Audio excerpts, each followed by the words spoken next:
اعوذ باللہ من الشیطان الرجیم بسم اللہ الرحمن الرحیم۔ حضرت ابو موسیٰ اشعری رضی اللہ تعالی عنہ بیان کرتے ہیں، رسول اللہ صلی اللہ علیہ وآلہ وسلم نے فرمایا، 3 قسم کے لوگوں کے لیے 2 اجر ہیں۔ اہل کتاب میں سے وہ شخص جو اپنے نبی پر ایمان لایا اور پھر محمد صلی اللہ علیہ وآلہ وسلم پر ایمان لایا۔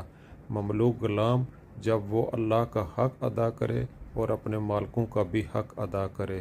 اور ایک وہ شخص جس کے پاس کوئی لونڈی ہو، وہ اس سے ہم بستری کرتا ہو، پس وہ اسے آداب سکھائے اور اچھی طرح سے مؤدب بنائے، اس کو بہترین زیور تعلیم سے آراستہ کرے، پھر اس کو آزاد کر دے اور اس کے بعد اس سے شادی کر لے تو اس کے لیے 2 اجر ہیں۔